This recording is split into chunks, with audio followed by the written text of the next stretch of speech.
Okay, so you're telling me there's a chance.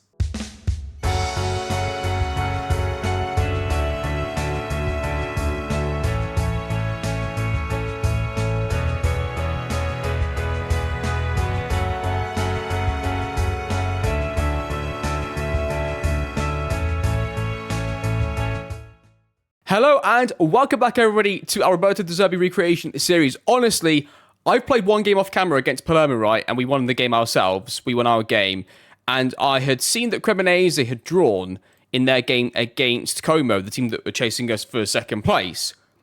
Until after I hit record, I had no idea that they had dropped points again to Cosenza. I can't believe it. We've actually got a chance at the title. I know I said it was over. Right? I know I said it was over, but it's not over. It's not over. It's not over. Right, 4 games to go for us. We play Südtirol here, we play Catanzaro, we play Brescia, and we play Cosenza. Right, now I've got a slight dilemma here, right? I finally got around to watching a full Brighton game start to finish, looking at all the things that we're really looking at, and I watched the Brighton versus Newcastle game as my base recreation, I guess, at least for now. I'm not going to just use that game. I'm going to use multiple games in this series. Before, when I've done recreations before, it's been like a 1 season, 2 season save. And I watch, 3, 4, 5 matches of the team, and I pick one match to really specifically recreate. Because all teams are a bit different from game to game, right? Depending on the opposition and multiple different factors that it could be. So I looked at that game, and we'll get into the specifics of it in a second, and I'll show you some of the clips of the things that I've seen, or the images, because we can't do clips here. But yeah. It led me, I'll show you quickly, it led me to this. It led me to a double pivot type shape with the player that's going between the centre-backs being on the left. It was Billy Gilmour. Pascal Gross actually was really interesting. I was really fascinated by watching Pascal Gross play in his position where he would drop and hold like a double pivot shape with Billy Gilmour. Then sometimes, though, once I say we as Brighton, I love that, that's so funny. Once we played through into the pivot player into Gilmour, then Gross would go and basically rotate the way that, they do in the game right now. He would go straight up into his, we'll call it an AMCR position, right? He would go towards that area. So what that tells me is it has to be a role that rotates because the positions that he took up, right, in that position. However, one thing that he did do is once he would rotate up to his new position, he would come back and try and get back on the ball deeper as well. He wouldn't rotate and stay there. Now, that is why we have to play, I think, a Robin playmaker in that position, because if it's a Segundo Volante, the Segundo Volante is more likely to, once it triggers the rotation and it goes into the AMCL position, once it gets there, it's far more likely to sort of stay there as a 10, whereas as a playmaker role, Roman playmaker, he's going to seek to get on the ball as a playmaker, so there's more chance of him coming back from the front line, there's more chance of him looking to just roam around and get on the ball a bit more, which is a bit more like what Brighton's pivots do, especially Pascal Gross into this game. So I feel like that this actually recreates it really well, and I did go back to the double pivot, and I've got some good news for you. I watched the Palermo game in full up until I think the third goal went in, and to be fair to the deep line playmaker in the double pivot, he did actually go in between the centre-backs a few times when he was needed, but he didn't do it all the time. But it actually felt like it was enough for it to be recreation. The only difference, obviously, is when we're watching it in extended and key highlights, we're not going to see it as often. At least this season, we're a better side. It's not showing us the build-up as much, right? It's that we can build our attack. If we watch on extended or key, the highlight might start from a throw-in or from a free kick or something. But what we missed was it was a goal kick. It went centre-back to full-back, centre-back to pivot into the pivot to winger. Winger gets tackled for a free kick, winger gets tackled for a throw. Then the highlight starts at the throw. So you're going to miss all of the actual Brighton-esque parts of the tactic and the build-up if you play on key or extended highlights. From a content perspective, it's a lot easier to play on extended and key because it keeps what you're watching interesting, I guess. With our series, it's a bit different because we are looking at the tactical elements as well. I always try to play on comprehensive or full match at the start. Then once the second goal goes in, if it's 2-0 to either team, then I drop it down to key because the game becomes a bit fake at that point, doesn't it? Teams have to change what they're doing. The result is completely changed. The picture, everything's changed, right? In the whole situations of the game. So that's sort of what we do. But yeah, watching that game and watching how the pivots played, this looked far more like it. And we're going to come back to this in a second, by the way, and look at this in a bit more detail and go through some of the other parts of the tactic that I've tweaked. But the reason that this is an issue is off camera and, during the last episode, I basically was playing this version of the tactic, and it's got us all these wins, right? And I have a feeling that this version, because it's not perfect yet, I've still been tweaking it, there's a really good chance this version will cost us a point somewhere. I think we could draw a game still with this version of it, but I was quite happy with it as a recreation. So on paper, it's a bit of a dilemma because here at this point, right, I think this is the best recreation, but I think that maybe we need to keep tweaking what we're doing to the opposition from now to the end of the season to try and maximise those points to get us the league title, which is obviously absolutely fine with any recreation, tweaking it based on, if you've got a completely different player in a certain position, maybe do tweak it a little bit, And if the opposition are doing something completely different to what you've analysed from the team you're recreating, maybe you do then do something a bit different to what that team you're recreating would have done. So there's definitely reasons to still be able to tweak it. And of course, just being able to tweak the game model is part of, I think, one of the Zerbi's things anyway, that they don't always play exactly the same way each time. But you can definitely see the hallmarks of his philosophy and his non-negotiables in his game model, and then where it's flexible. I think having completely different profiles of player at fullback shows that he has to be a bit flexible with it, right? I mean, you can't really see it great here, but all the players that I've highlighted are the players that have played fullback in the games that I've watched at some point. So you've got Joel Wertman, John Paul Van Heck, you've got James Milner, you've got Tariq Lamptey, Purvis, and then you've also got Sully March. Now, that is completely different profiles of player that you've got there all playing. So, yeah, quite interesting. I think we're going to go with this version, for better or for worse. The reason I'm a bit hesitant to, continue with changing is it does say that I started with this, but I changed it immediately from the kickoff, so ignore that. But the big thing was that Palermo created quite a lot of XG against us in this match, right? And they played a 3-5-2. They created their XG, though, in the second half once the game had gone. I started making subs, but they still created, to concede 2 XG at home is quite bad, I think.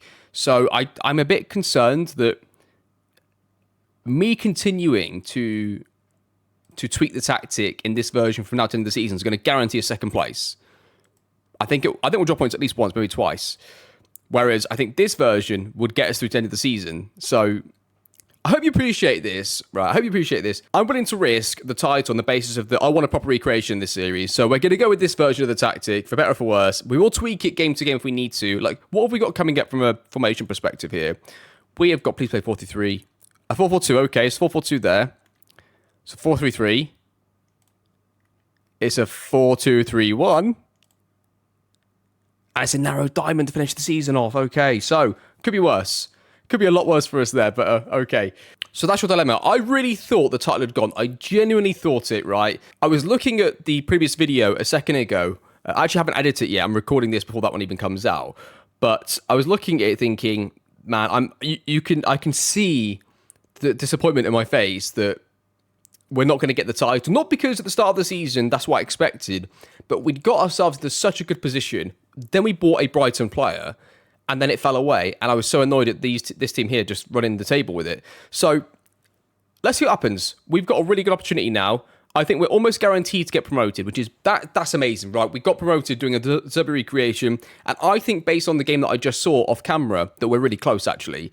I think we're really close. Not just having watched that, but I actually watched Brighton in full detail in the match. I wasn't just picking out 5-6 matches trying to look at specific things. This was like a full match. Let's watch a bit of everything and see what we think. Okay, so I watched the Newcastle game, and Joel Veltman, the way that he played right back was really interesting. It's not an inverted wing back. It's absolutely not, because during the play out, he goes wide.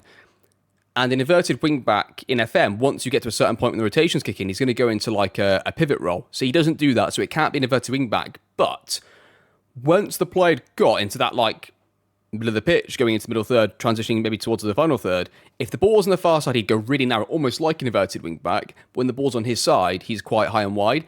So, and there's actually a point, maybe I'll show it right now in the video, where he does go narrow when the ball's on the far side. And then the centre-back links up with the pass with him. And I think it goes back to the other centre-back, or it goes to somebody else. He combines anyway for a few passes, and that actually leads to the goal. If you look at the time on these still images, if you go back and watch the second goal against Newcastle in this match, this leads directly to the goal. Literally a couple of passes later, it's in the back of the net from Evan Ferguson.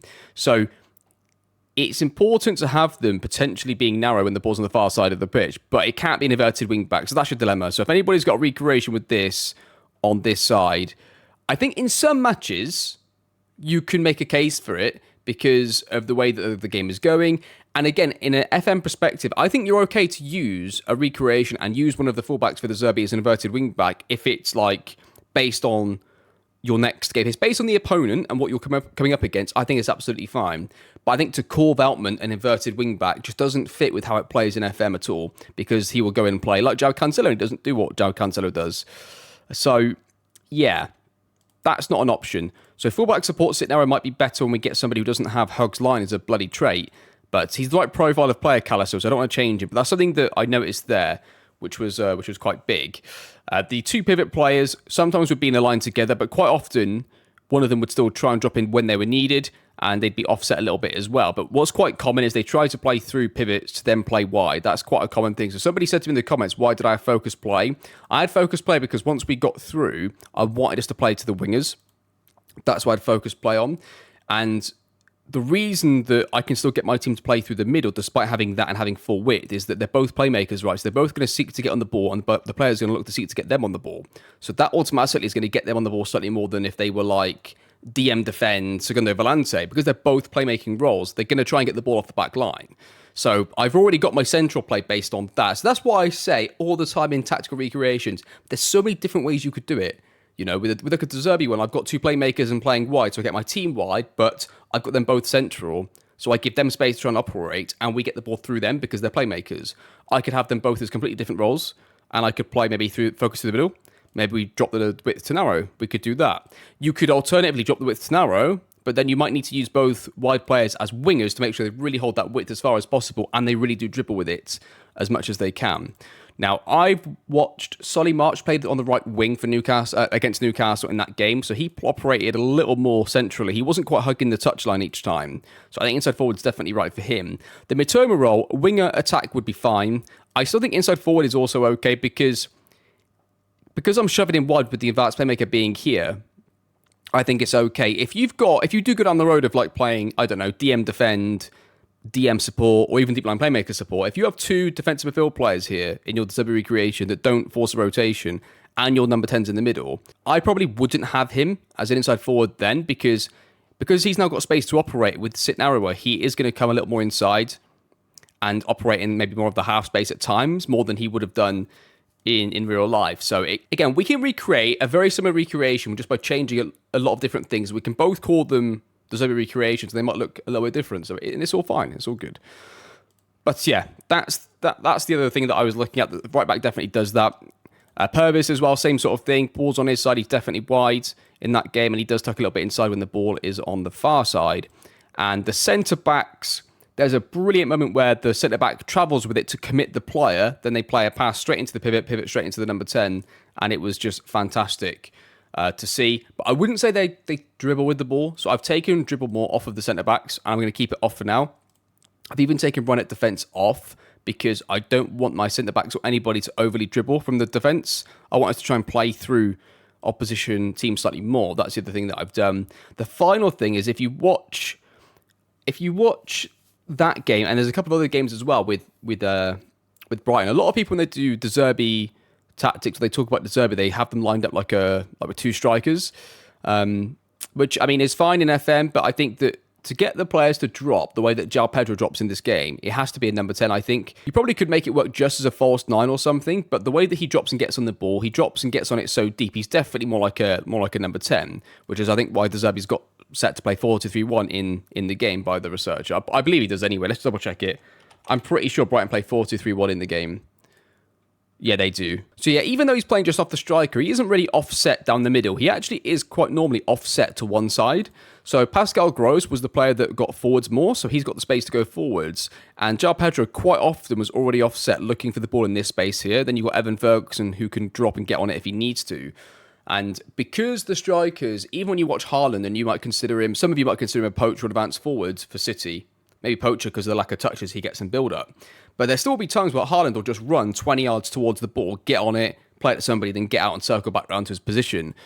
And I feel like with poacher and FM or advanced forward, that's less likely to happen.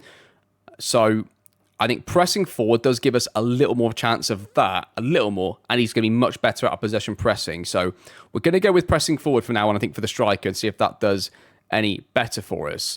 And I think that from what I saw with João Pedro's positioning, The striker being able to come and get on the ball. The Gross and the Gilmore partnership, I think, was really good like this.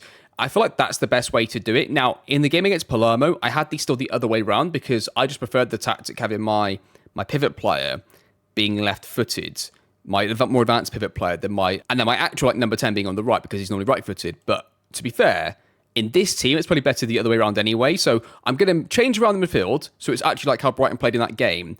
And the fullbacks already the way that I would probably have them. I may change Zabala, the Purvis role, to wingback support because wingback attack might be a little aggressive on the ball, might be a little dribble heavy. So I've got dribble less selected and take more risks on both fullbacks to try and get them to not quite travel so much with the ball and look to maybe just pass it a tiny bit more, try and split. Maybe Zabala gets on the ball and he sees that Facundo's slightly open between two pivots or something like that, and he tries to slide one through. Something like that, we can try that. Okay, so your tactic now looks like this, currently in possession. I have dropped the passing all the way to shorter.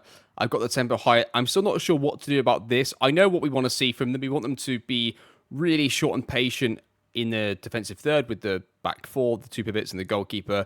But then once it gets past that line, that's when we need to be really, really aggressive in executing our attacks and that kind of stuff, right? So, I mean, there's multiple ways we can do this, right? Play out defense is going to help us out already, and what we do from the goal kicks. I mean, we could put the directness up and tempo down, which is something that I don't often do in tactics, because directness is up but tempo is slow. So it's like, we're taking our time to find something, but then once we see something, then that's it, then we're really aggressive. Most people have either slow tempo with short passing or high tempo with either short passing or long passing, but not often do people go direct and slow. So I don't know whether this is the best way to go yet, but I think everything else looks pretty good to me still right now. I think everything else looks pretty good. I could take overlap off maybe because there's no need to make the left winger look for the overlaps like it. The left back's going to get forward naturally because he's a wing back attack, right? I could probably take that off. It will take the full backs one off as well. I forgot to take that one off for this game, so I'll take that one off as well. So that's going to be pretty much your tactic there. Everything else stays exactly the same in every other area pretty much. But yeah, let's see how that goes, I think, for the next one. Let's see how we get on. The reason that I'm hesitant to do this is I don't want us to play through the middle and start getting caught on the ball because we're playing against 3-5-2s. You're playing against three central field players who are also sat off. So you're playing longer passes towards your number 10 and central field player, then they're going to get caught on the ball and tackled. And I don't want us to get caught into pressing traps, really. I want us to play through the middle, but once we get through that first line of press, then I want us to try and use the wingers. So trying to balance that perfectly within the ME with the tactics that we've deployed there. So we'll give this a go anyway. I think that this is a good way for us to start. Hopefully that covers everything that I've got already clipped for you all. So those are things we're looking out for. I think this looks a lot better.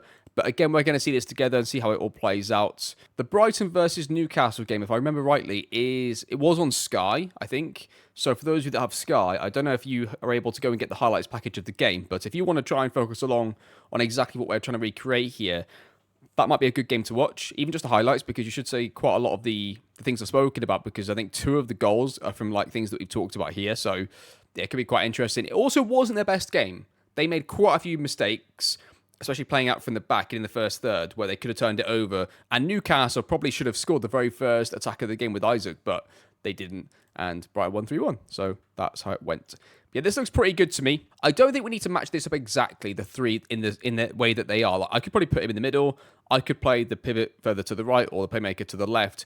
I think it depends on the players that we've got. Like, if I've got a really, really good number 10 who's amazing and can't defend and he's right-footed, maybe the right-sided player, maybe the number 10 needs to go on the right and we revert all the changes in the midfield back to the way they were before. If, for example, I've got a really, really good right-footed pivot player that can break forwards late, like a new gen in a couple of years, maybe we then go, okay, we'll go with this version because of that, right? There's different ways to do it. And if we apply that sort of logic right now, Facundo's probably our best number 10, right? He's got to be. He's a brilliant player. So maybe we suit him to play there. It moves Muslija back. Muslija can defend a bit, you know. He actually is pretty good defensively to go and play in there. And then we've got Ellison who's left-footed on the left. So it actually works out pretty well doing this. It just means there's not really a true pivot player. We've got 2 players very good on the ball. But if we compare them, let's say, to Pascal Gross and to Gilmore right now, like Pascal Gross has got 11 tackles. He's a very similar profile of player to, if you ignore the physical, right? We'll ignore the physical. But if you look at the mentals and technicals and scale it down to our division, like Ellison, for example, has got very similar attributes for marking, tackling, etc. Right? Then if we look at, and they're playing Morita here, who they've signed. Again, 11 tackling and 6 marking. He is a creative player. They're both way more creative players with good technical and mental attributes. and they're not defensive players, right? And that's what we've got. We've got 2 players that aren't defensive players, which is great. If that's what we're trying to recreate, that's fine. I quite like the fact that these are 2 players at this level of football. I think that's a pretty good pivot partnership when you compare them to what we've just looked at, which is pretty good, So I'm happy with that. They're not exact replications of players, but it's fine. It's absolutely fine. Facundo also can defend, incidentally, so there you go. Right then, we are going to play the 4 remaining games in the season in today's episode. We're going to finish the season. We're going to see what we do. And obviously, we're not just looking at the results. We are still looking at the recreation because, like I've said, I've tweaked quite a few things. I think we're a lot closer. And we're going to continue to monitor the recreation as closely as possible. But yes, we are going to finish the season today. So big moment in the recreation for the tactics. We're very, very close. And a very, very big moment in the series in terms of the potential title. I did say I think we'd run the table. I did say I think we'd win almost every game if we kept on playing the way that we were, but we've changed the tactics, so bit of a risk there. And we'll see how we get on. We've got 4 games. The team is pretty much fully fit. We're going to play these 4 games, finish the season, and then at the end of the season, we will do a full deep dive on all the stats, both player and team stats, and then we'll do the in-game end-of-season review as well. So that is coming up in today's episode. That is what we're going to be doing. And with that being said, let's get into the first game here against Sotiro, and we are going to be playing against them who are 11th in the league. Are they the highest team to play against? We've got 11th, 18th, 12th, and 16th. 2 home games, 2 away games.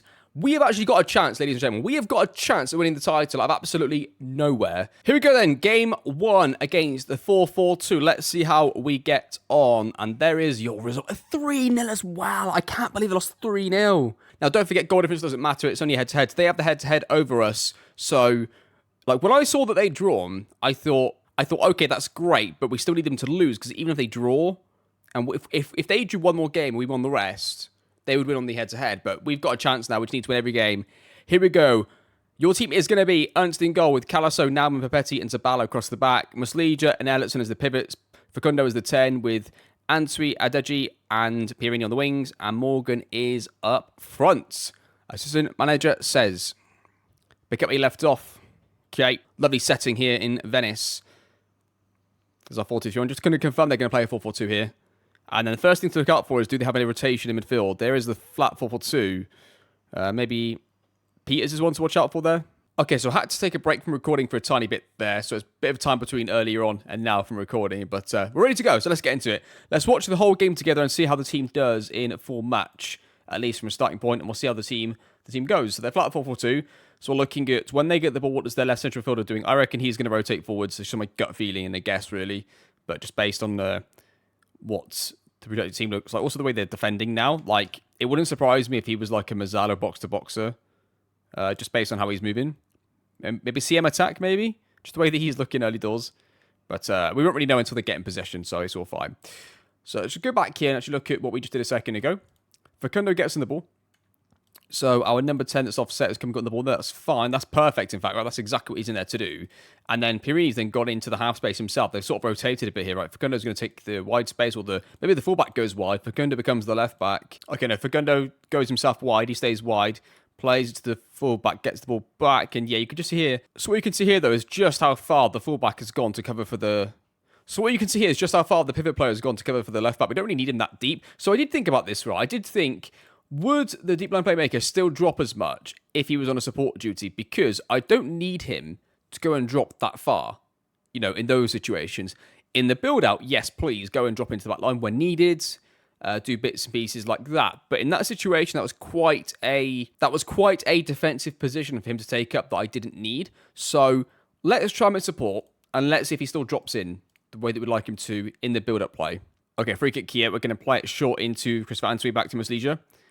Plays up to Zabala, who's on the wrong side now, temporarily. Christopher Antwi takes some touches, goes inside, plays it to Calasso. Calasso is going to try and find the centre-back. Okay, so now here, in a 4-4-2, they're going to get to their shape now. So they've got their 2 strikers here. So what I'd like to see is my right centre-back getting a bit closer and going in here and straight into here. That's what we're looking for there.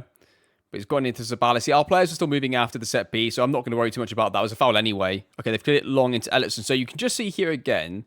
Let's just go back in the play. Let's see how he ended up there. So if Ellertson's back from the set piece, right? So he's back from the set piece. That's why he's still back there right now. So we can forgive that. But hopefully now he can reset the shape properly once they press out against us. Now, here we go. Left centre back goes out. Ellertson's in. Good. Gets on it. Good. Oh, he's tried a bit of a risky pass there. Then what are we doing there, Ellertson? Come on. I mean, that player's obviously not really on. In real life, you might try and slide it in front of the player for him to run on to. Could have just gone back and played it more safe. This player wants it. Petty's saying, give it to me. Give it to me, Ellison. What are we doing here? And we could have gone back and we tried the 2v1, or 2v2, sorry, on that side. But it is what it is. Musleja to Nauman. Okay, patient but at play. So this play here, Ellison is completely free a lot of the time against the 4-4-2. If you watch him here, if we were to go back, you see how he's free again? He's always free. We're not really using him, though. Calaso, now we've used him. Ellison gets on it, Musleja. But see how they're both on the same side of the pitch? That isn't ideal. And it's the reason that's happening there is that Musleja is going up to be the AMCR after his rotation, right? And then Ellison's on a playmaker role, so he's looking to search for the ball more. That's the downside to having a playmaker, I guess, is they can try and get on the ball. And he's already moving to the centre, right? So you might end up with a bit more of that than is ideal. It's okay in some situations. It depends how bad it is. It depends how much balance you lose. Okay, Ernst has the ball. Good shape that is. I mean, both pivots being ahead of the strikers isn't really needed, but it's okay. Calaso gets it. He's going to look for hopefully going back in here. We've got 2 spare players, and if you want to use them, Nauman to Musleja. He's got the 10 if he wants him. Facundo gets on it. Travels with it. Nice. That looked very, very good. Brighton-esque. The pass is wide. It's Perini. Perini goes wide, collects it, plays it to the fullback. Zabala, first time cross. Not sure about that. And the keeper's going to collect it. So it looked really good until it got to Facundo and the pass was a bit wide. I'm just seeing if that's just like a one-off or is that going to keep happening? Like, I mean, this centre-back is just been caught coming and going here. So what would have been nice is a nice pass just in the middle for him to run on to. He didn't quite get there. The pass was played out to the wing where he was a second ago. So it's like, I either want Perini to stay wider so that pass can go wide, then he can drive in, or I want him to go narrow earlier so that we can get this ball into him earlier. Because if that's going to keep happening where Facundo there is going to struggle to get that pass across to him, that's going to be a problem tactically for us within the match engine, of course, if that keeps happening. We'll see what happens. We'll see if it develops again. Petty gets it now. He's got Facundo if he wants him. He does use him. And then doesn't quite get it to the striker. It's not quite linking up well, is it, there? It's breaking down a little bit in those scenarios, which is a bit annoying, really, because like it looks like it's on. It looks like they've got a good chance to make something happen with that. And they just aren't doing it. Petty into Facundo this time, who just gets fouled. Nodded down. We win it back now. Ellison gets it. Plays it across to Musleja. Plays it back to Petty. Got a lot of time and space here. Get out the way, referee, please. Please don't get in the way. Zabala across for Petty. He's got a spare centre-back kid to eventually come and drive across now. Okay. Do you want to play this now or do you want to stay on it? You're going to travel with it. He's going to stay on it a little bit. He's going to draw the press. Okay, that was good. This looks better than taking him off the dribble more now. The way that he drew that player a little bit towards it. Not quite. Really, obviously, but enough. Musleja gets it. Deflected, goes for a corner. Okay, Zabala has it. Petty has it now. Plays inside to Ellison. Ellison into Musleja. That's good football. Using 2 pivots well there. Perini gets it back. Again to Musleja. Is it a little too passive in creating chances? Be the problem, isn't it? Zabala's going to get to this on the left-hand side. Plays a cross in. Keeper flaps it. Musleja shoots, hits the bar, and it's headed away. 23 minutes on the clock. We've had 80% possession, by the way, so far. We absolutely battered them in terms of possession, which has been great. Musleja gets fouled off the ball. That's disgusting. That's 2 in a row. The referee didn't give it either time. I don't believe what I've just seen. It's played across. I mean, we've cleared it. That had to be, though. That's 3. Ellison gets it. Next to the defensive line to Facundo. Facundo into Morgan. See, I feel like that Morgan has just got a little bit of a lack of support from the wide players. I think that they're too wide. That's my gut feeling right now. So I might make the width narrower.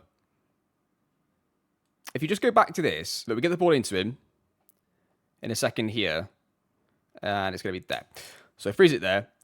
If your number 10 passes him the ball, these two are just so far from getting involved. So what that tells me is the width needs to come in. So let's bring it in. Let's go fairly narrow and see how that works. Calaso has it. Shoots. And he scores. Come on! Venezia get a goal. It's 1-0. Big goal from Calaso at right back. He scored a couple of these. It's probably deflected. He scored quite a few of these on the edge of the area where it's been deflected. Let's watch this again. Gets played across, takes one touch at his feet, shoots. No deflection. Actually got this one in, and it's 1-0. They play a free kick in, and we're going to get to this. They take a good touch at their feet, play it across goal, and it's a goal, and it's 1-1. Also, keep going to the lads. I've put the width back to the middle, and I put Facundo in the middle to see how it works. Can they play it from the back? They play towards their defence. They're going to play it around, are they? A little bit here. Have they gone to a different formation here? They might have done there. Morgan has it, plays it now down the line. Yep, Perini gets it. Takes touches, drives inside, loses the ball. I mean, that is what I don't want to see us start doing. Where's Facundo here? He's there. Zabala's gone on the inside. Like, Zabala's run ahead, but he's not really running behind. So he's sort of just in the same space as the other player, which obviously isn't really what we want. And they're going to get a potential chance from this. They're going to go wide. They get across. It's deflected. We're going to win this back, though. Muslija gets it. Finishes 1-1. So, yeah, I'm a bit disappointed with that because I feel like if I had played the other tactic, we would have won the game. And we haven't withdrawn because I'm trying to get the recreation. So I'm a bit annoyed about that, if I'm honest with you. But it looked a lot better in terms of recreation. It did look better, but we didn't get the result. So, recreation good, result bad. Finishes 1-1. And I'll see you in a few days then for the Cat and Zara game. Okay, for the second game, we are going to put Roy at defence back on, but I've made sure that everybody in the back falls on dribble less. So I'm trying to encourage everybody else ahead of it to try and drive with it as often as possible, but not the defenders, if that makes any sense. The only real change to this game, going to keep the width the way it was. Yeah, we'll see if that makes a difference going into this one against Catanzaro. Assistant manager says, got to put on a show, okay. So they are going to play a 4-3-3 again, so this should be a relatively comfortable win, this one. Facundo gets it, plays it to Perini, who's going to try and drive inside, is he maybe? We've created no chances, by the way, so far. No shots on goal at all. It's been an absolutely horrendous game in the way that we've played. Zabala gets it back to Papetti. Plays it now inside to Ellison. Good. This looks really good. From a recreation standpoint, this looks really good. Muslija gets it. Going to try and use the winger now, is he? I mean, the option was there, but Morgan gets it. Morgan gets it and gives it away. That's just lucky. We've got a bit lucky with this. Christopher goes through. I mean, I wouldn't have celebrated that goal at all because that wasn't... It was almost what we wanted to do, but not quite. I'm still not sure about this role. Like, I feel like he's just... I can't explain it to you, but I just don't feel like he's doing the right things ever at the moment in his movement. So I'm going to change him back to an advance forward just for the rest of this game and see what happens. Castello, Facundo, goal! That is 1-0 to Venezia. Sorry if that cut was a bit short. The highlight continued on, and it just carried on and carried on. And I just thought it was a nothing highlight, but ended up being a goal. And that is going to be 1-0 to Venezia. Good finish from Facundo again. Calasso sort of... yeah, he lost it here, didn't he? I think he lost it. But then they tried to play it from the back and they pass it straight to Muslija. He plays it across, shot, goal, 1-0. They try and play from the back. Can we get some pressure on that? Oh, it was close. We're going to try and press here. Hopefully some extra pressure from the front line would be nice, rather than the midfielders having to get involved in that so much there. They're going to try and play around us now. They've got time space, play it into their midfield player. Keeps going. Like, why is... So, right, I'll tell you what. I think this is a permanent solution for us because there's no need for Papetti to go out there and start engaging that. He wouldn't have marked the player in that situation, but he might have screened it better, you know, if he'd stayed where he was. So we'll try that. We'll say, find another go in the second half. Goal kick for them. We win the knockdown. We're going to try and initiate a press here, are we? They play it across to a player that's completely spare. And they're going to play out from the back to the sides. They look, well, we looked pretty well set there to defend that, I thought. But now we're in a bit of trouble. Depending on what he's going to do, he goes to the goalkeeper, plays to the left back, plays it to Facundo. That's, I mean, like, you've got to think about distances on your pass as well in this situation, right? If you're making a pass from there to there, like, it is sort of on, but you've got to really put a lot of power on it. Make sure you put it here because they can step across and intercept that over that distance quite easily, right? Which the player does. And it's going to cost us quite badly, I think. They're going to get a shot away and it goes just wide. And sweet, it's Lella, plays it across the Zena, goes for himself, shoots, goal, 2-0, game over. Finishes 2-0 to Venezia, that was good. And with that being said, ladies and gentlemen, we are promoted to the Serie A. Congratulations to all the boys here at Venezia. Congratulations to everybody here at Venezia. It has been an incredible season for us, being able to play the football that we have and succeed. We might have thrown away the title in the quest for the recreation, but that's okay. We've got to have our standards somewhere in the save. We've got to have your red line somewhere, haven't you? And that was ours. So it was really good to see us be able to get promoted. And we achieved the goal, didn't we? That was our target at the start of the save was, in Season 1, get promoted any way you can. Can you just try and do that? And we have 2-0 win away in our last game against Catanzaro. Is what got us the win, and we're able to get ourselves the win, and we are promoted to the Serie A. There you go. It is confirmed. Of course, all we need is Cremonese to just draw a game in the last 2 games. We could still win the league, but I'm not really focusing on that right now. Honestly, the fact that we got back into it was good. That draw, though, as far as I'm concerned, that game has cost us the title. That one right there, that I knew if I played the other tactic, we'd have won, but it is what it is. I wanted to make sure we got as much of the recreation out in this series as possible, so... Anyway, that is confirmed. We are promoted. Brilliant stuff. What did we get? Did we get any extra money? What did we get money-wise? Oh my goodness, that isn't good. So we have got a transfer budget of 881 grand for the Serie A. Wage budget is 275, which is... I think the word is difficult, is what that's going to be. I don't know what we're going to do with that, to be honest with you. But it's anyway. There it is. We've got something. I think for the first time in a series of mine, I'm going to have to keep largely the same players because I can't guarantee I can sell the players and replace them all with that money. But there we are. Series leads Venezia to promotion. Venezia fans are in jubilant mood after Jack Series led them to incredible feat of promotion. A fan spokesperson announced that Series is undoubtedly one of the best managers around. Thank you very much. And desperately hope that I stay for many years to come. Brilliant stuff. The Venezia board have announced that to the press they are extremely pleased that the team has secured promotion to Serie B. In a brief statement, the spokesperson for the board declared the promotion had not been on the cards at the start of the season. Really? That was a target of yours, board. You told me that's what we needed to do, so we'll be past that anyway. Supporters loving it. Absolutely brilliant stuff. Gain automatic promotion to the Serie A. We did need to do that, really. It's really good that we managed to do it. Absolutely brilliant stuff. A game that didn't have too many highlights. You probably didn't see too much of that game because the tactic I didn't really change during the game. The game sort of played out the way that it did. In terms of the stats, though, we can recap the stats of the game, I guess, at the end here. We created a good amount of XG. 11 half chances, 1 clear-cut chance to their 0 clear-cut chances, 1 half chance. Pretty good. Good ball possession and ball share compared to them. And a pretty good game from us from a tactical perspective, I would say. And yeah, pretty happy with it, generally. Okay, that's going to do that. I will see you in 3 days for the game against Brescia, which I thought might have been the game that cost us the title, but it turns out we've already done that. But anyway, I'll see you in 3 days for that game. A lot of suspensions, not great. Yeah, the only difference to the tactic right now is going to be this.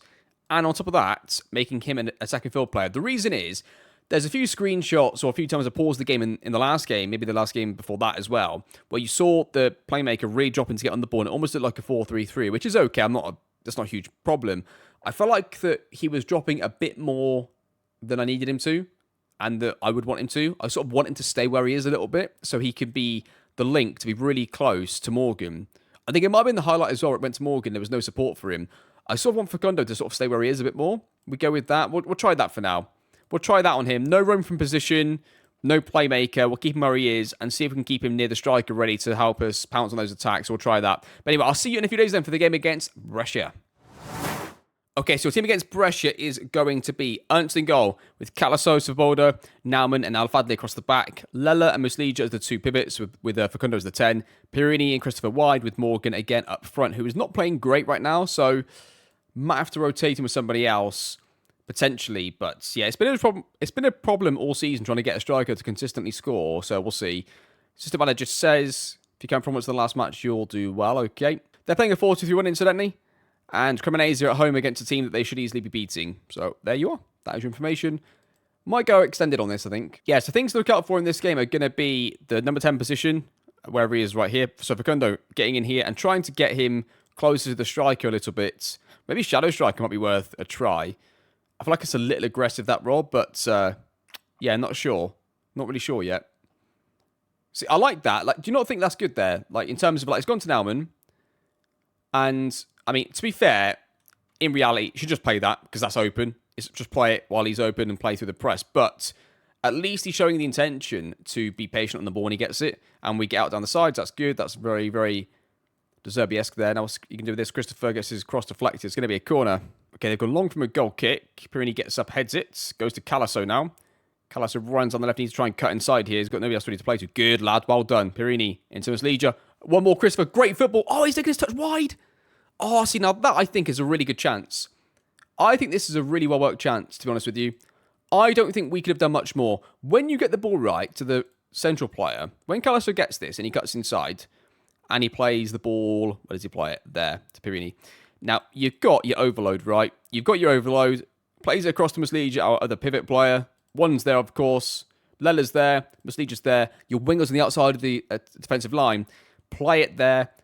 That touch needs to be towards goal, rifled in. I feel like that... Is it a different type of player? I just feel like that should be a goal. And he's gone wide. That's a shame. So I feel like that the touch and the decision of the player is what's killed that attack, not that... It's not the tactics not creating good chances. Like, I don't know what the XG is going to be after that attack, but really it should be a lot higher because that should have been one touch at your feet goal. It should have been a goal and it should have been like a... I don't know what XG it should have had, but it's going to be higher than whatever it says. So sometimes just looking at the raw shots on goal, looking at the raw XG doesn't tell you the whole picture because that was a really good move from us. It was well worked from left to right. We have players in good positions all the way across. That is not good defending from us here, though. Okay, Muslija plays it Oh, nice little turn. Love that from Aslige. That was great. Lovely little turn and break through the lines. Facundo's got it in a good position. Calaso, the winger's got inside. Can't get in the ball now, though. Lela back to Calaso. Takes some touches, play to Masligi. We've got that little ball in again. Facundo goes through, though. I need to see if he's onside. Because if he is, this is brilliant. Come on, it is a goal. It's 1-0. I'll tell you what. Look again. We've got them on that halfback. The fullback, is getting caught in the half spaces here. Because he comes yet again to try and press our player. And you see we've got the wing on the outside of the defensive line. Yet again, he's open. But Facundo gets himself through as well. Nice little combination of play there. And that's going to be 1-0. Nauman has it. Plays to Masligi. This is looking really good, by the way. This is looking really good. Lela gets it. Oh, he's splitting between the defensive line. I love this at the moment. Christopher Al-Fadli gets it, goes wide. What's he going to do? He's got options if he wants to. That's probably the wrong decision, but he's got away with it. Al-Fadli plays into the box. Morgan's far post, heads it towards goal, and it's going to be 2. We'll take that. Good football from Venezia. We'll take it. That is going to be 2-0 for us. Come on. Some of you eagle-eyed viewers might have noticed the score that's going on in a different game. I'm ignoring it until it's confirmed. We're just going to ignore it for now. At least till late in the second half. We'll just focus on our own game here. Facundo gets it, goes through, plays to Calaso. Calaso to Morgan. Morgan gets up a goal, son. Go and get another one. Yes, good lad. That's 3. Well done, boys. Good football. We're winning 3-0, and we're winning for the right reason. So I'm really, really happy with this performance. This has been the best De Zerbi recreation performance so far, and it's 3. Yeah, it's 2-1 to Cremonese. I told you. I knew it. Let's just ignore it. We'll just focus on ourselves. I'm really, really happy. I'm ignoring the rest of the game right now. I'm really happy with what we're doing. I'm really, really happy with the recreation. It's looking absolutely beautiful at the moment. So Tyrrell have gone 3-2 up. All we need is them to draw this game. That's all we need. So Match Engine. Come on, Match Engine. I know you pretty well. Please, Match Engine, don't let that team score 2 more goals to win the game. For the love of God, for the love of all of us watching, the recreation's got so good. And yes, we're going to drop the odd point here and there with it, and we have done. But please, Match Engine, give us a bit of a reward for the hard work this team has done. Venezia have done so well this season. We've done such a good job on the channel, viewers and myself, recreating this tactic. It's been beautiful. It's been magical. Please give us the league title to cap it all off. I mean, they can have a go. I don't care about that. Just don't let the other team win. Come on! A big 3-2 win for whatever their name is. Come on! Did you see the score? Did anybody see the score? Honestly, this series is taken out of me, and most of it's got nothing to do with the recreation. Look at this. Look at the state of this. 4-3. It was 4-3 to Detroit. I don't believe it. They scored a 90+ 7-minute winner against Cremonese. Oh, who's this legend? Right, Daniel, mate. As soon as you become a free agent, son, I am signing you for being a legend of Venezia Football Club. Thank you very much for your efforts. That is unbelievable stuff. 90+... Have I saved it? Saving it again anyway, don't care. 90+ 7 minutes winner for Detroit. It looked so good as a recreation, that last match. I was so happy. And on Star Wars Day, may the 4th be with you, we have won and got ourselves top of the league. I don't believe it. We've got ourselves a chance. Right. I'll see you in a week's time. In the grand scheme of things, it doesn't really matter. We're going up, but to me it does. And the reason it matters to me is that we've done so bloody well in this season, and I think we deserve to have done slightly better on points, and the fact that we haven't is just been because I've been tweaking the tactic to try and make the recreation better, but I knew at the time, I know now, that if I'd have kept it the same, we would have ended up on, 100 points. We would have just done incredibly well. And I could have just said this first season, let's just do the philosophy. We've got that right. Let's just play through the season and let's start the tactics in the game model a little bit next season. But I didn't want to do that, I'm loving watching De Zerbi's team so much close up and doing analysis that I just want to be able to do it right here, right now, and show you what I've seen so you can sit with me and then see what our team is doing in matches and be able to tweak in matches. And then on top of both those things, watching the opposition, what are they doing? What is their formation? What rotations do they have? And interacting and reacting to that, right? I want those things, though, to be in the series. So, I don't know. We're going to do this as we go, and it might come at the expense of the title. And if it does, that's the series, right? We're going to have slightly less success less quickly because we're focusing on the recreation so much. But when we were top of the league and doing pretty well, I just thought that we might have a chance of winning it. And I just feel like the team deserves it. I think the tactic is pretty good. And I think the recreation is bloody close right now. So for all those reasons, I really, really hope we do win the title. But we're only going to know in 7 days' time or so, next weekend, the last match day 38. Can we win the Italian Serie B and go to the Serie A as league champions? Let's find out together. I'll see you in a second. I think this episode might have a bit of drama. Okay, there is a huge loss. Actually, there's 2 huge losses going into this game. We have lost Christopher Answeet to suspension, and Morgan is injured. I don't believe it.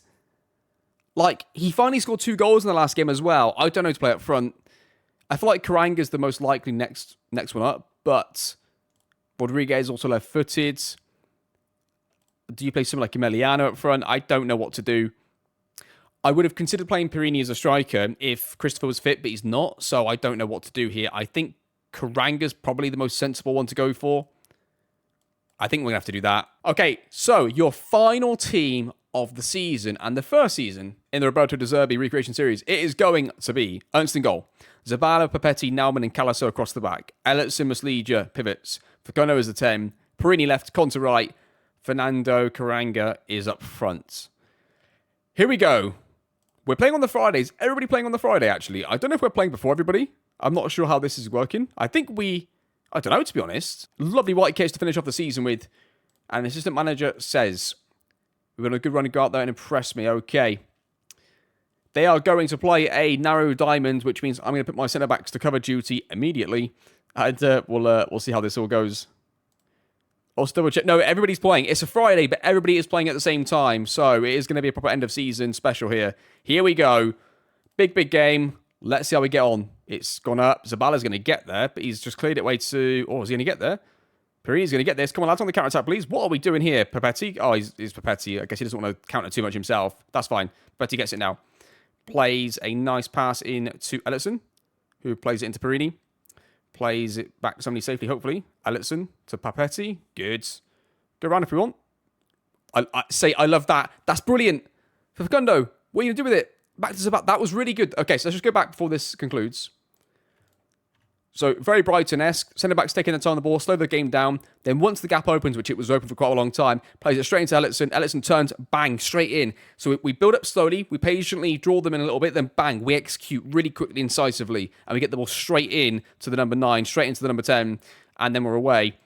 And how's it going to conclude, though? Zabala gets it. He goes wide. Is he going to cross it for me? Crosses it far post. Fernando Karanga heads it towards goal, hits the bar. It was close, though. Calasso to Conte. Maybe another chance. No, it's cleared away. Calasso has it. Plays into Naumann. Got plenty of time. Stays on it. Plays into Papetti. Let's patient on it. Stay Papetti. That's it. Into Elliotson. Elliotson into Muslija. That's it. That's what we want. Pivot to pivot. Calasso on the right-hand side. Goes in the overlap. Goes wide. He has options in the middle. Plays into Conte. Play across goal, please. Somebody hits. Karanga, come on. It's one. Come on, boys. 1-0 to Venezia. A proper Brighton goal. The Roberto De Zerbi recreation is on fire. And it's 1-0. Come on. Let's watch this again. I'm loving this. This is absolutely brilliant. Don't forget we're doing this against a narrow diamond. So they've got 4 players in the centre of the pitch, and we're still getting through them with our pivots. Calasso gets it, goes to Conte, plays it across goal, keeper flaps at it, Karanga scores, and that is 1-0 to Venezia. Ernst plays a goal kick to Papetti. This is going to be straight from the goal kicks. Let's watch this then. Zabala's going to be free because they're playing a narrow diamond. They're not accounting for him, which is a tactical issue on their part. Facundo gets it. Drives inside, plays across to Calasso, who's completely free. 2v1. There's your 2v1. That's what you're looking for against a narrow diamond. Conte gets it, plays it back to Calasso, to Muslija. Oh, he's giving it away. Calasso gets back there just. Naumann gets it. Take your time, Naumann. Don't need to play too quickly if you don't need to. Elliotson. Left-hand side, there's a massive overload, isn't there? You can just see it. You can see it, Perini. You can see it as well. I didn't see that, but he's got there anyway. Calasso goes through, shoots, just... Oh, and it's gone in! I thought it was going to go wide! It's 2-0 to Venezia! Viewers, I don't believe this. So many times during this series, I thought we'd thrown the title away, and this is like absolutely a titanic battle, and I think we might have a chance of winning the league here because this has just gone in. We needed to go 2-0 up, I think, and Calasso, with yet another goal from right-back, scores to make it 2-0. Cremonese, by the way, are away to Ascoli incidentally. I didn't really tell you that, but they're still drawing 0-0. They're top of the list in the goals, the latest scores there, which you can see. Like, we've seen 3-5-2s and narrow diamonds out of nowhere start to really cut us open and score loads of goals against us. This game is not over, but we did need the second goal, I think. So, they get the pass on the left-hand side. They go in. I think he's onside, Mazzucci. I think Mazzucci is onside. 2-1. Okay, it's 2.5 time to us. We're going to say find another gear to the lads. I'm a bit nervous about this, to be honest, because they got that goal in that way, obviously. It didn't look great for us. I'm going to take Elliotson off. I'm going to put on Daniel Afadli because he's a good defensive player. Thing is, if they score, we've got to go for it. We've got to assume that Cremonese are going to win their game. It's still 0-0, but we've got to assume they're going to score a late winner because that's just what they do, right? Zabala goes wide. Is he going to lose the ball? Keeper's flapped. Oh, that was such a chance. No. I've taken off Facundo, by the way, and put on Emiliano. It's a free kick for them on the edge of the area. This is going to be a goal, I think.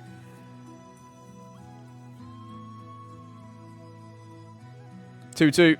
It says 0-0 in their game. I have gone to a defensive tactics. I'm probably going to undo that and go to our normal tactic again. Yeah, Cremonese have scored. So we need to go for it. There you have it, finishes 2-2. It was a 2-2 draw for us on the final day of the season, which is a draw. We'll say disappointed because we should have won the league, really, and that we had the chances to do it there in the end. I'm not too disappointed in the grand scheme of things because we had the chances to win it. Like, we had the chances to win that title, and we threw it away. I would have been more annoyed. I was getting really upset and annoyed if we'd won every game, and they just won every game for, like, however long it was. But they dropped points, and we had the chance. We had 2 chances there to win the title, I think, in that run. But ultimately, we finished level on points, right? If this would have been a league where goal difference was the separator, we would have won it. If it was in England, we would have won the league over them. But it's head-to-head, and they win it on head-to-head. Finished both on 85 points. So, yeah, there it is. I'm really annoyed and disappointed in the team for that final performance, that final match. I knew we were going to concede 1. I knew if we conceded 1 to make it 2-1, that it was going to be a huge problem.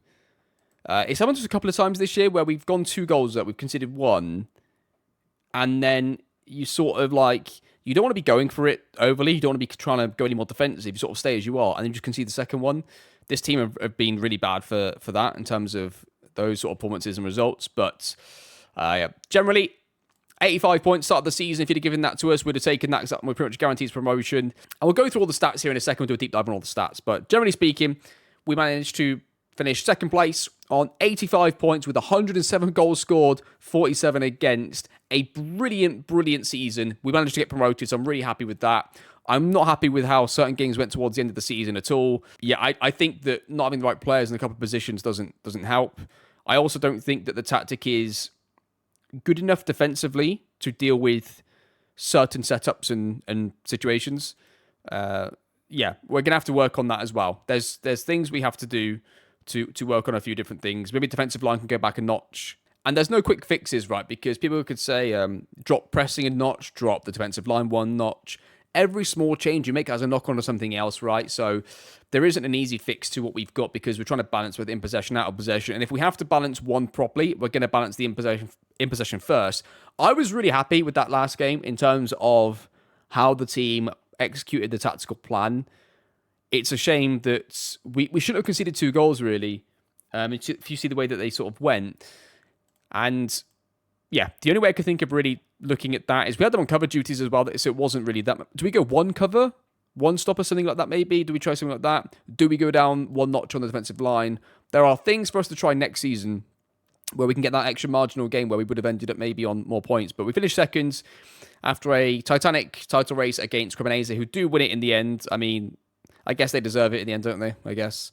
I don't think Cremonese deserved it at all, but I don't think we did either. So level on points, goes to a tiebreaker. That probably is a fair result, I think.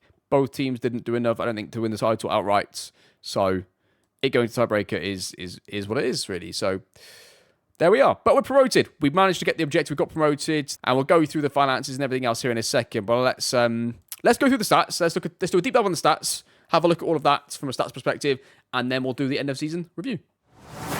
Okay, so that was your final league table as we've already discussed. Look at the home form and see how things look there. We had the joint best home record with Cremonese. We've got the joint best away record too. I mean, that's interesting. We both got more points away than at home.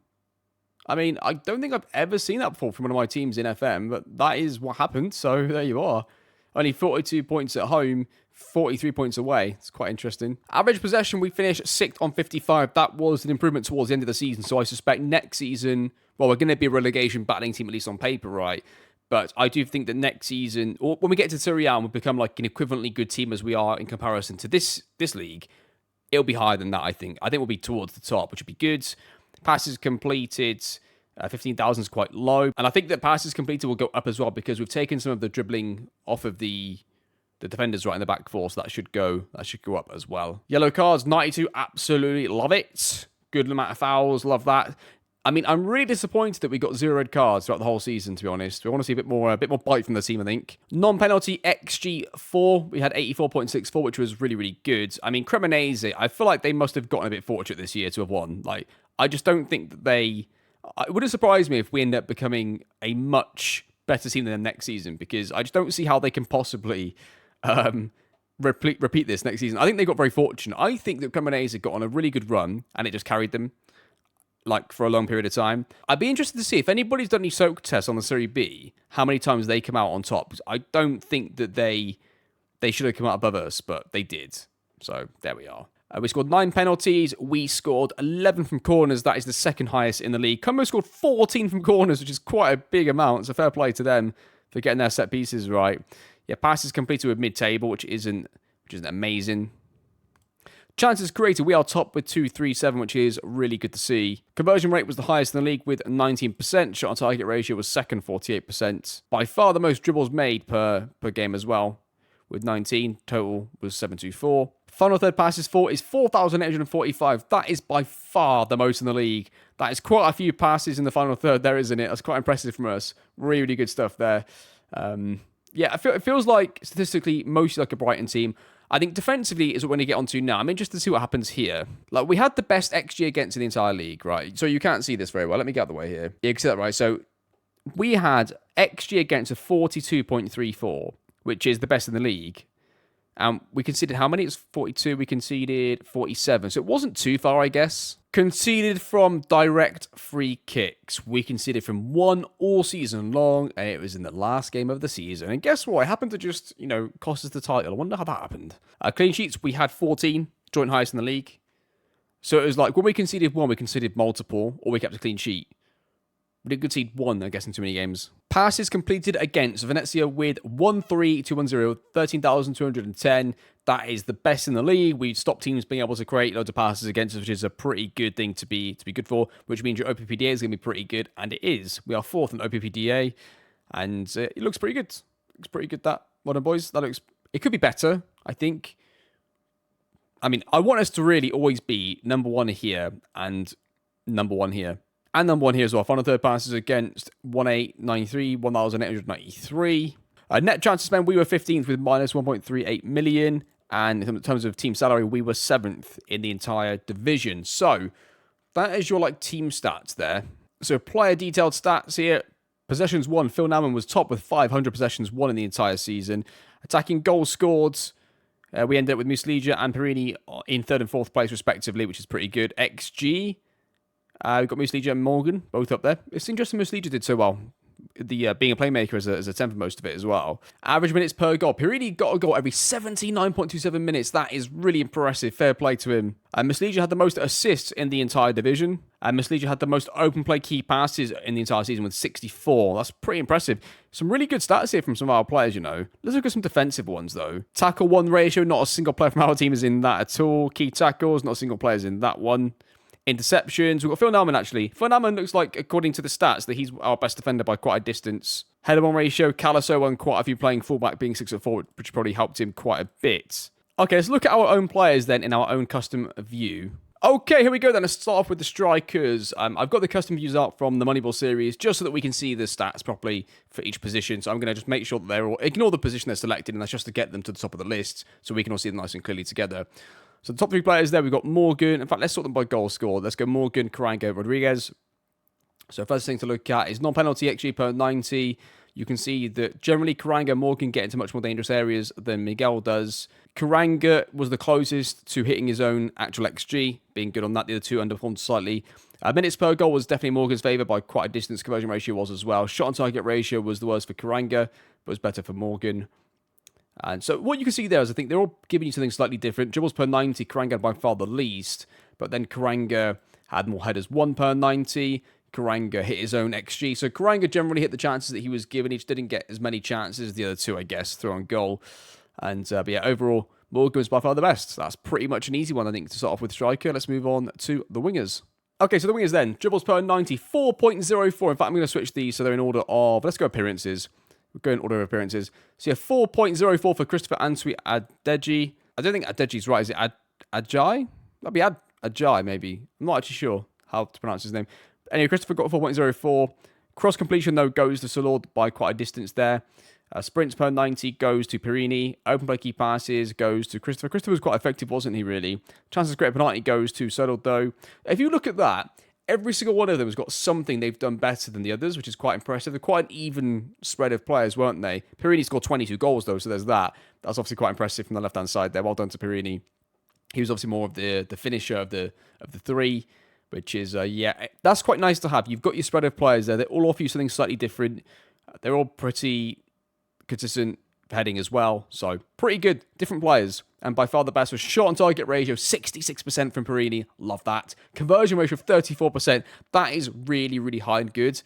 I would have loved him in a Moneyball series. If I was playing a Moneyball series right now, and Perini had these stats for an AI team, he'd be getting signed immediately. So, hopefully we don't lose him too early on next season or in the series. So, yeah, we'll try and keep him next season because he's a bit of a legend for us. Well done, Perini. Okay, number 10's Soren Muslija with the most appearances, scored 16 goals, got 16 assists, was really, really impressive. Let's look at the actual stats per 90, though, because that's where Facundo didn't play as many games as him, of course. So expected assists per 90 goes to Muslija by quite a distance. Expected assists goes to Muslija. Open play key passes, Facundo was the lowest on that and on chance creation, and on progressive passes, he wasn't quite as high as Muslija. But his conversion ratio was much better, his shot on target ratio was much better. Again, you're getting slightly different types of players there, aren't you? Or at least they were performing slightly differently. If they weren't actually that different in attributes, they were at least giving you something a bit different each. And one was left-footed, one was right-footed. Facundo's valuation's already gone to 22 to 32 million, which is potentially going to be a problem for us at some point. We might have to cash in on him. But yeah, for now, those two are pretty good. Muslija's got interest in him. I don't really want to sell him. I don't think I can replace him that easily for somebody on the same wages or the same value. So Muslija, I'm not interested in selling. He's got 3 years left in his contract. He's got fee release clause. None of his release clauses can kick in because we did get promoted, we didn't get relegated, and we're now in the top division ourselves. So there is no release clause for him to get activated. So that's all good news. Okay, pivot players. So open play key passes per 90. Mikel had by far the most. Afadli did okay as well in that, though, really. Progressive passes, interestingly, goes to Jay Idzes, but Daniel Afadli was pretty close on that too. Passes completed per 90. Some really high pass completion, or even just raw passes completed by some of these pivot players. Yeah, some really high passes completed per 90 by some of these players there, which is quite interesting. Like a 47.18 is pretty impressive. Like somebody who played the majority of the matches and the tough matches, that's really, really good. Dribbles per 90 is quite low, but that's fine. Mikel played slightly further forwards early on in the season. Tackle ratio, pretty low, I'd say, across the boards. 63 is quite low, not great. Tackles per 90, though, 2.11, which is nice to see. Possessions 1 per 90, 10.17 for Al-Fadli. That's really, really high and good stuff. And in the air, they're quite different. Ellitson's the lowest, and then Al-Fadli's the highest, and the other two split the difference. So that is your stats for your pivot players. In the end, we only really use 2 fullbacks, but those are your 2 fullbacks for you. Let's see the difference between them. So Calaso dribbles more than Zabala does. He crosses slightly better, but Zabala has way more sprints per 90, and Zabala has more open play key passes per 90, more chances created per 90, less progressive passes, and more tackling, and is much worse in the air. So those two split the difference between each other really, really well, which is quite interesting. And it'd be interesting to watch if this is a role thing, where if always it's going to look like this, whether they played as the fullback support or the wingback attack. But, you know, Zabala was the wingback attack and had less dribbles per 90, so maybe it's not always going to be the case. We'll have to watch it. But Calaso had a pretty good year, I think. Pretty solid year. So Svoboda did play a bit fullback as well. Got some interest in him, actually. Might cash in on him when push comes to shove, but yeah, there you go. That's your fullbacks. Let's move on, lastly, to centre-backs. Okay, then, lastly, centre-backs. Tackle-win ratio. Naumann has the lowest, but we know he's already the most impressive defender in terms of stats anyway across the board and everything else. So that's interesting that he's the lowest here, but he's good at everything else. Papetti had slightly better. The other two had actually much higher. Tackles per 90 go to Naumann, being the highest, and the other players sort of fit in there. Interceptions per 90 goes massively to the 2 starting centre-backs, the 2 backups. Goal mistakes, 2 for Papetti, 1 for Naumann, 0 for the others. Possessions 1 per 90 again go to the 2 starters massively, 13 and 15 to 11 and 8. Dribbles per 90, really high for Naumann, but he did play right back a few times early in the season, so it could be a bit of that. Header 1 ratio, only 70% for Naumann, only 73 for Papetti, and then 68 and 68 for the other 2. That's not great, is it? And team conceded per 90 was the lowest for Svoboda and the highest for Giorgio, and a split in the difference is Papetti and Naumann.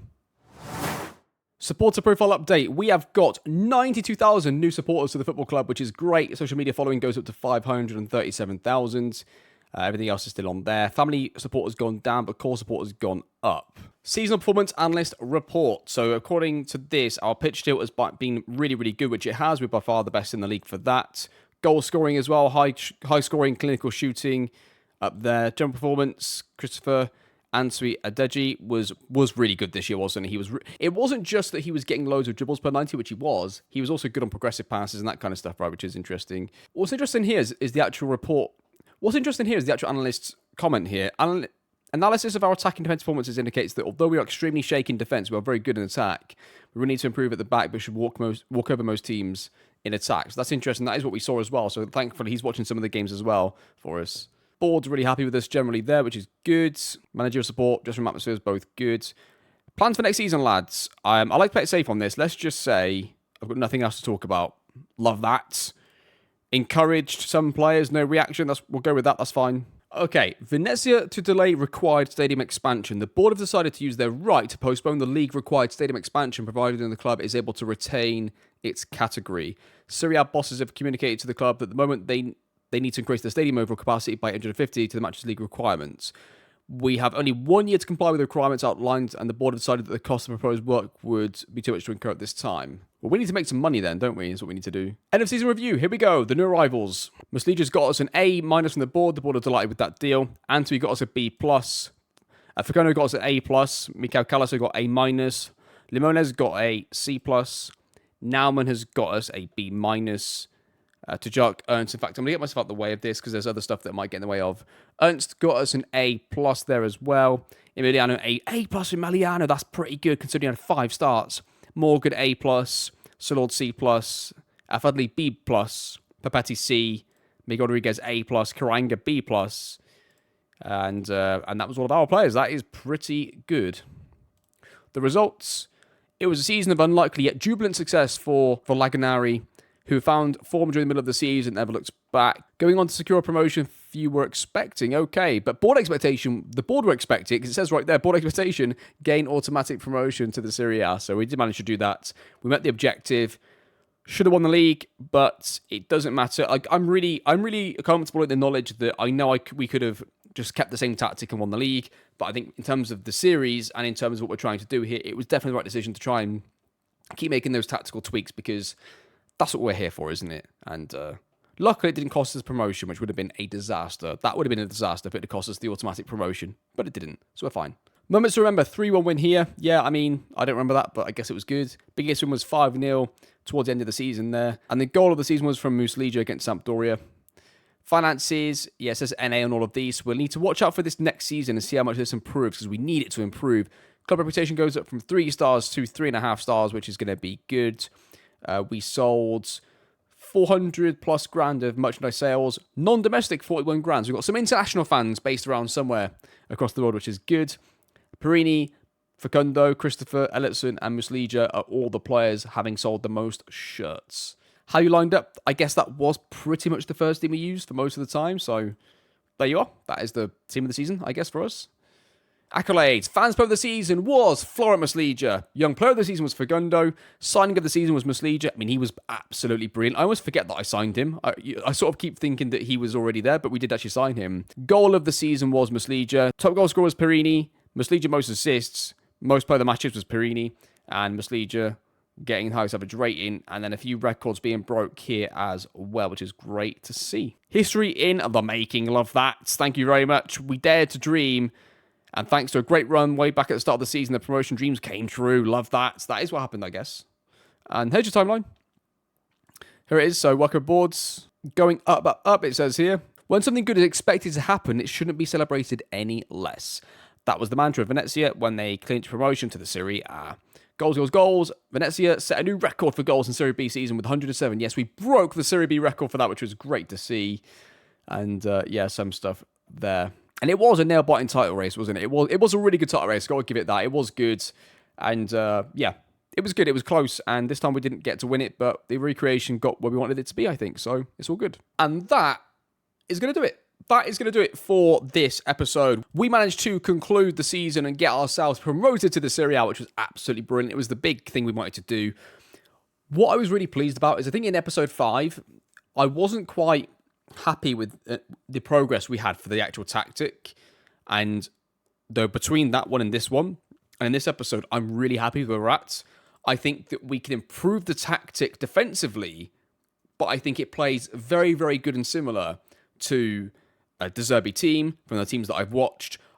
There's two things I'm watching for still is what is the best role for this one here. That's one thing I'm looking out for. And the other thing is what do we do defensively a little bit here to maybe tweak this a tiny, tiny bit. But apart from that, it looked really good in how patient the team was now on the ball.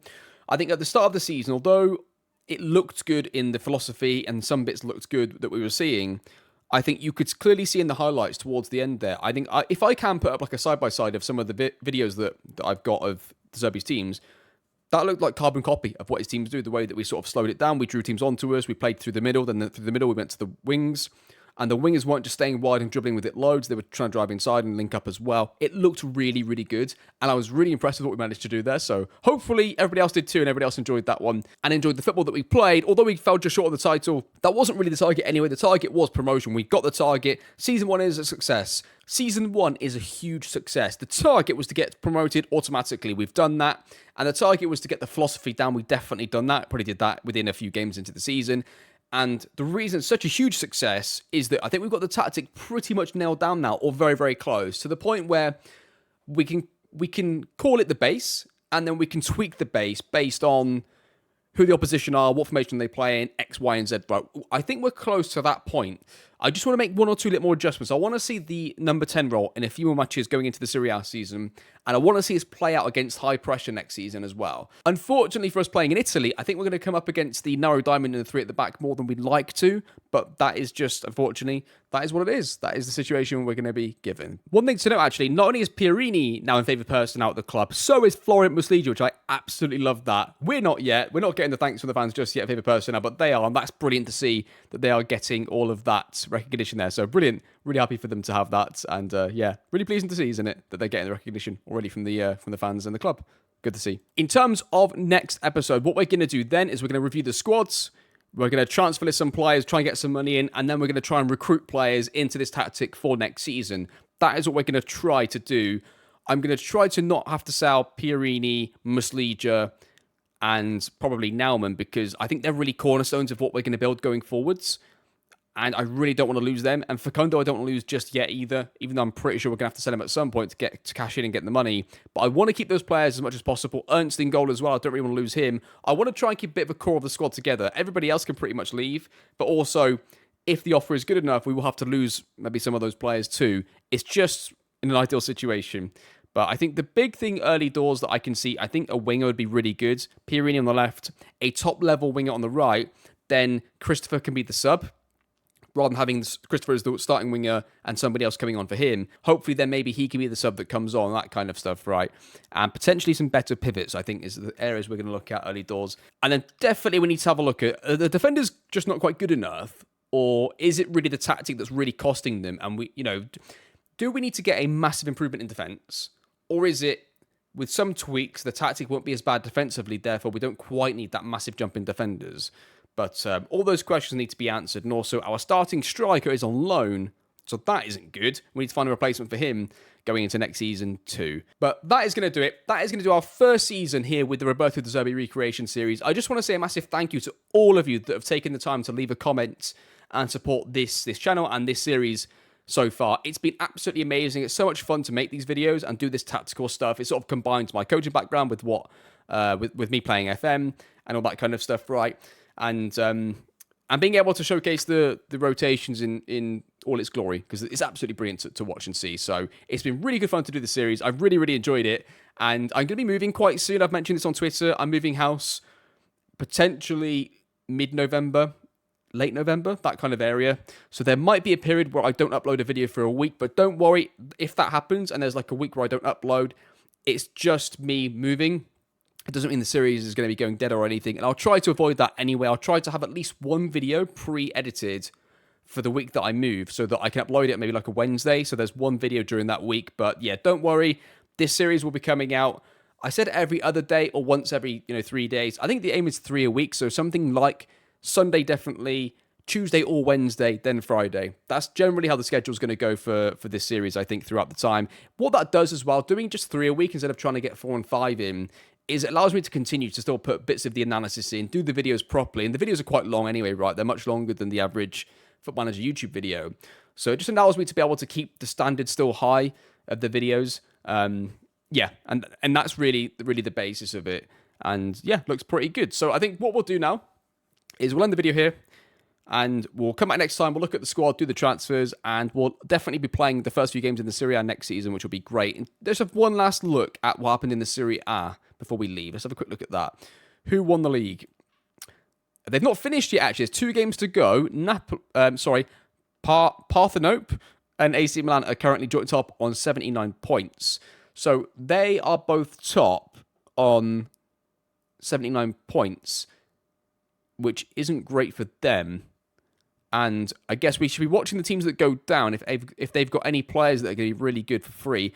What we might need to do early on in this series is try and buy some players with 50% in the next sale, because we've got no money to actually buy players with. So that might be what we need to do, to try and get some players in. And free transfers, of course, are going to be the other big thing. But that is your Serie A league table. We'll double check this once we come back next time and see how it all actually ends up. Looking at the goals scored, 66. We're going to really blitz this league for goals scored. Unfortunately, we're also going to concede a load of goals as well, but we'll try and prevent that next time. But that is going to do it. Thank you so much for watching. Hope you enjoyed the series, and I'll see you, of course, next time.